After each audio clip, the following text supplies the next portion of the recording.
Good afternoon, I'm Vashon Brown with the Midday News. A special welcome if you're watching on onespotmedia.com.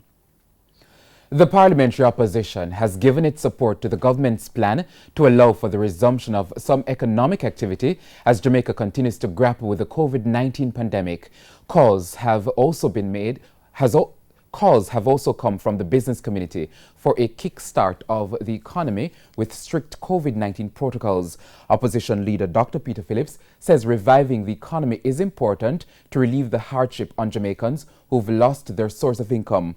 However, Dr. Phillips wants more information on the plan to ensure that the resumption of economic activity does not result in a spike in cases of the coronavirus. We have no idea what is the level of additional inspections, the rate of new infections that they are targeting before such a decision to expand would take place. That is being done in all or most of the other jurisdictions. We have no idea as to the testing facilities that a small business operator could appeal to in order to test their workers so they can know who can come back to work, who cannot come back to work, or what other inspection measures are going to be put in place by government. So we need more of a plan, a clear-cut plan that we can all discuss as a country. At least one tourist attraction in Ocho Rios, St. Anne is on a daily basis counting its losses. The popular Duns River Falls and attraction is losing in the millions. O'Shane Masters reports. That's how a source at the Duns River Falls and Park attraction in St. Anne has described the situation at the popular tourist attraction. The property, which is owned by the Urban Development Corporation UDC and operated by the St. Anne Development Company SADCO, is losing millions as the property was closed while its overhead costs are still being paid. In giving an idea, our source told us that for one, security is still essential at a majority of the properties, especially now to protect against trespassers. Hence, they have to pay their bills in order to retain the service. However, TVJ News understands that not all facilities owned by the UDC are closed, such as car parks, but what we have learned is that those properties do not bring in the millions as does Duns River Falls, which is also a major foreign exchange earner for the country. In the meantime, it was also brought to the attention of TVJ News that the Duns River Falls and Park attraction has retained its over 900 staff complement, which are still being paid. According to our source, it is not wise for the property to continue operating in this manner, as there's no real way to say when the country will reopen for business. But for Duns River Falls, it's even more troubling as they depend on cruise lines for their sales, and with the government not yet saying when tourists will be allowed to enter the country, the picture gets even bleaker. TVJ News was told that so far, the business has been able to survive on subsidies from the government as measures are put in place to reduce the island's unemployment rate. Now, earlier this week, Prime Minister Andrew Holness hinted at plans to slowly reopen the economy. O'Shane Masters, TVJ News. Despite the increase in the number of confirmed COVID-19 cases in the country, Health Minister Dr. Christopher Tufton believes there has been significant progress in containing the virus. Speaking on TVJ's Smile Jamaica via Zoom this morning, Dr. Tufton said the health authorities are working to prevent the sector from becoming overwhelmed. As of April 30, Jamaica recorded 422 confirmed COVID-19 cases, most of which are linked to the Portmore-based call center Alorca. 19 employees of the Ministry of Health are also among the confirmed cases.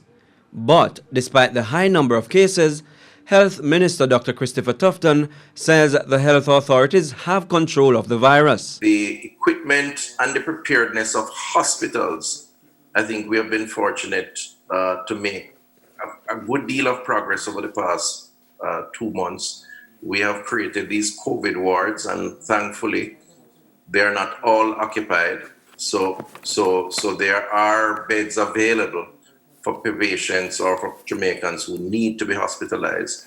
Not everybody needs to be, but just in case they need to be. We have ventilators that are not being used. So I think given where we're coming from, where we are now, we have made significant progress. He explains that the battle against COVID-19 has been a challenging one, but he argues that health teams across the country are committed. There are days when you feel like you really need to just take a break, and I think that's healthy too. But so far, I think the team has been able to hold up despite the ongoing pressures. While returning to a state of normalcy is the primary goal, Dr. Tufton says for now, the focus is on preventing the virus from overwhelming the health sector. So even though the virus will be with us, we'll be in a position to manage that process for a while. And while we do that, move on, get back to normality. And that really is the ultimate objective. So I think we're able to cope even with the cases that are increasing. And if we do our part, then basically we won't get to a point where the surge is so strong that it overwhelms us. Prince Moore, TVJ News. Now, with Jamaica reporting 422 confirmed cases of COVID-19 on Thursday, there are now more questions being raised about people labeled as the most vulnerable in the society. One such group is persons living with HIV. Currently, over 32,000 persons in Jamaica are HIV positive. Speaking last night on the RJR Gleaner Group's virtual town hall meeting, there were differing views on whether persons with HIV were at a greater risk of contracting COVID-19. Yes, because they're falling into the group that are on the medications. Remember, they're going to have the various medications for HIV, so they will fall into that group. Being on medication and virally suppressed, meaning you're taking your medications and the amount of virus that's in the body is so low that it can't be detected, those persons have the same risk as the general population, so not an increased risk. And from data in New York, we've not found that persons living with HIV are overrepresented in patients with COVID. But in Jamaica, majority of patients living with HIV are not in care. Majority of the 32,000 persons living with HIV in Jamaica are not in care for various reasons. And so those persons would not have a suppressed viral load. They wouldn't be controlled, and they are at increased risk for contracting COVID-19. The administration of the University Hospital of the West Indies has reportedly agreed to release the medical records of 23-year-old Jodian Ferron, who died 2 days after being refused hospital admission while in labor. The attorney representing Ms. Ferron's family, Isaac Buchanan, had been complaining that the hospital had failed to hand over the requested documents. But when our news center contacted him last night, Mr. Buchanan said the hospital's attorney assured him the documents will be released. And he has assured me that he will correspond with me tomorrow. And based on conversations, the reports are now forthcoming. And I do take Dr. Glegg's word, and we will be working to get an amicable resolution to the access of the report and certainly the outcome. Jodian Ferron died at the University Hospital in St. Andrew a few hours after giving birth at the Spanish Town Hospital in St. Catherine. She was initially a patient at the Andrews Memorial Hospital, but a transfer was sought for her to the University or Victoria Jubilee Hospital after she developed symptoms similar to those associated with COVID-19. Both refused to accept her. A family doctor who viewed the results of Ms. Ferron's autopsy said she died from heart failure, alone on the ground at the University Hospital of the West Indies. The hospital insists the statement was premature and contained misinformation. The Health Ministry has started a probe into the matter, while the police are investigating to see if criminal charges are applicable.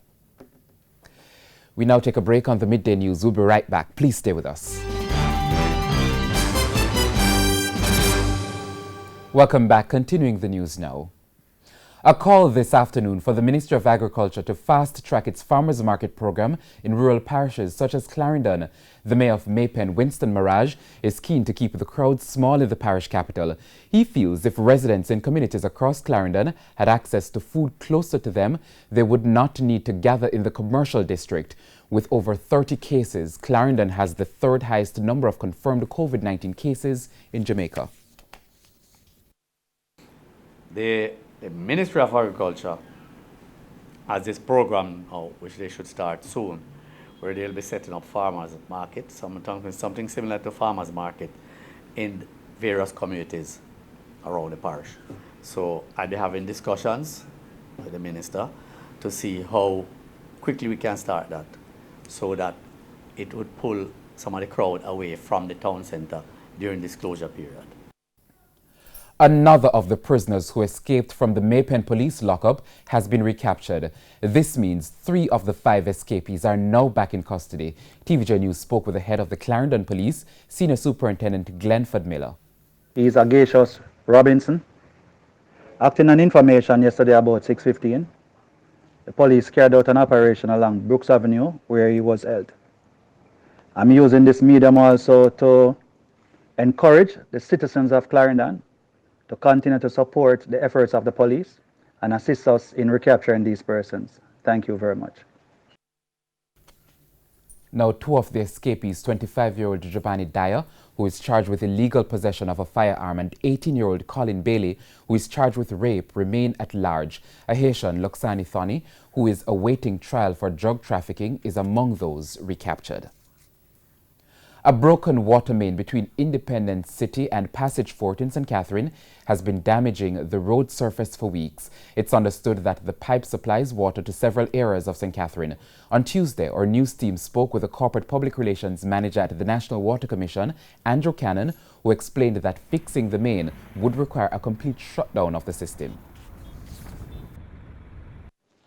What you're actually seeing are 3 leaks, and they are on an 18-inch transmission pipe or transmission line.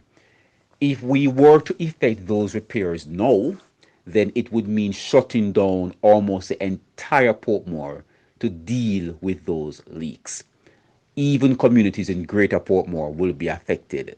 That kind of tells you the depth or the length of the line and the magnitude of the problem.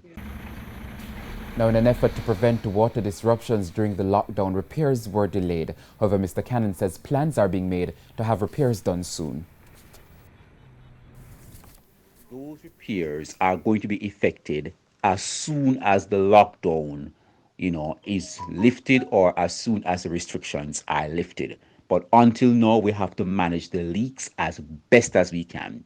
We are aware of it, we're managing it, and we will effect the repairs when there is no longer any lockdown in light of the COVID-19 situation. A domestic helper who shared her story with our news team earlier this week is this afternoon responding to the support that she's received from her fellow Jamaicans.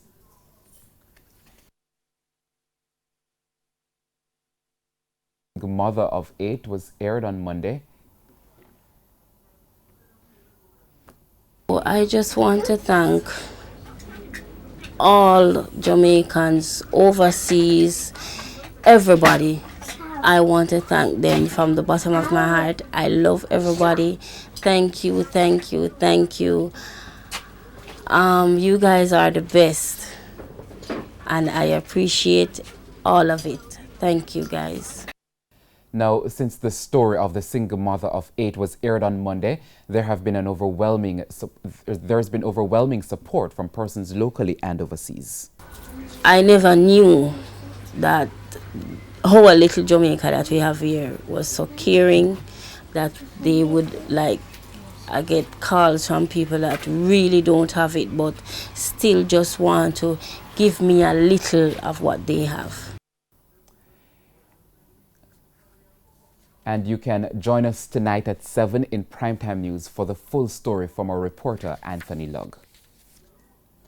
The World Health Organization, WHO, has launched a study that will test the effect of 4 drugs on COVID-19 patients in a bid to come up with a therapeutic remedy for the virus. The study, dubbed Solidarity, will be done in conjunction with the Faculty of Medical Sciences at the campuses of the University of the West Indies, UWI. Professor Terence Simigal, Dean of the Faculty of Medical Sciences, UWI St. Augustine campus, said when the virus was first detected in Trinidad in March, the university was approached by the Chief Medical Officer for the latest on the therapy. However, he said the report forwarded to him on March 30 indicated there was no real reliable active drug that could be used to treat the virus. It is proposed that the study be done throughout the countries where the University of the West Indies campuses are located.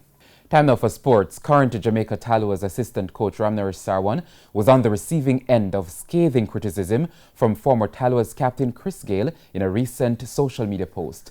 The left-handed opener, who is set to join the St. Lucia Zouks for the 2020 CPL season, held nothing back as he lashed out at his former teammate for what he called a betrayal of trust. Here's Daniel Blake. CEO of the Jamaica Taloas, Jeff Miller, wasn't the only one to bear the brunt of Chris Gale's lengthy rant. Sarwan, you're a snake. You're despicable. You're worse than the coronavirus right now. Those were directed at former West Indies teammate and current Taloas assistant coach Ramnaresh Sarwan. The 40-year-old accused the Guyanese of causing division in the team, which led to the poor performances in 2019. So many players was actually traumatized because of Sarwan. The amount of lies this guy tell and the players. Him and the team management wasn't getting on. Sarwan want to be the manager, he want to be the coach. But Sarwan have the power for the team because Sarwan is like, he's one of the owners. Put it that way. Sarwan is like an owner for the team. Because the owner is not going to be involved with it, in this thing, you know. It's what Sarwan go back and tell the owner. Gale added that Sarwan was causing problems even before his return to the team in 2019. And the amount of complaint I get when I wasn't there, because the Jamaican guys still have respect for me, so they'll still, share a few things with me. The amount of problem they have with Sarwan, Russell was the captain at the time. The amount of problem Sarwan and the captain have, and keep meeting behind the captain back and all these other things. That's the type of person Sarwan is. Gale's displeasure with Sarwan dates all the way back to 1996 during their under-19 days. We were roommates. We shared the same room.